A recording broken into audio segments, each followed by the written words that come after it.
Okay, this is the position, the real position of the liver inside the body. As we know, normally it lies in the right side of the body. This anatomically, we can divide the liver into a right lobe and a left lobe. These are separated by the falciform ligaments anteriorly. This is the remnant of the ventral mesentery from embryological origin. If we go to the visceral surface of the liver, the right and left anatomic lobes are separated by the fissure for the ligamentum venosum and the fissure for the ductus venosus. Okay, this is derived from the left umbilical vein. This is the ligamentum teres, or the round ligament of the liver, which is derived from the left umbilical vein. And this is the ligamentum venosum, the position of the ligamentum venosum, which is derived from the ductus venosus, from embryological origin. So, the liver anatomically consists of the right lobe and the left lobe, and these were their lines of separation. Then you have the functional division of the liver, the right and left functional lobes of the liver. The line goes more towards the right, okay? Meaning we cannot separate it anteriorly, but posteriorly we can have this part, this which was the anatomical left lobe of the liver, along with these two portions of the right lobe. This is the caudate lobe of the liver, okay? This is the caudate lobe. And this is the quadrate lobe, as though it has, four sides. Quadrate lobe of the right lobe of the liver. However, functionally, the quadrate lobe and the caudate lobe are parts of the left lobe. So you have the functional left lobe of the liver composed of the anatomical left lobe, the quadrate, and most of the caudate, almost all of it. And you have the right functional lobe, which is only this part of the right anatomical lobe of the liver. Here, this portion is the process of the caudate lobe, the caudate process, which extends into the right functional lobe of the liver. So the line separating the right and left functional lobes of the liver posteriorly is along the fossa of the gallbladder and the fissure for the inferior vena cava. Along this line, this is the left functional lobe, this is the right functional lobe. Okay.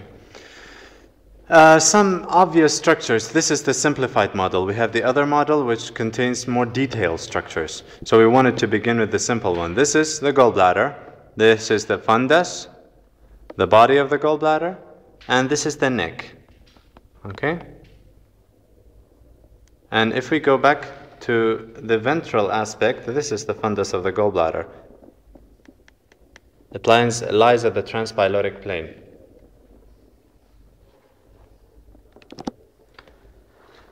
The neck of the gallbladder terminates or connects with the cystic duct.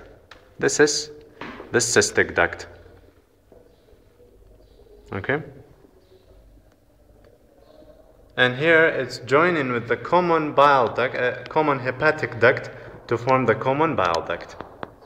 Cystic duct, common hepatic duct, common bile duct. Next to the common bile duct is the portal vein. And we can say this is the, if we take it like this and we go back, this is like the right branch of the portal vein. Okay? Again, this is the hepatic artery. This is the left branch, small, cannot be seen really, here. And this one, this larger one is the right branch, the right hepatic artery. And from the right hepatic artery, probably they have drawn this as the cystic artery. Okay, it could be, because it is usually a branch of the right hepatic artery. Okay, also obvious on the supra-posterior aspect of the liver is the inferior vena cava. Okay, and the ligaments and peritoneum of the liver, again, this is the falciform ligament. As we go superiorly, the falciform ligament divides. On the left side, it forms the left triangular ligament. The left triangular ligament. On the right side, it forms the coronary ligament. And if we go further, it becomes the right triangular ligament.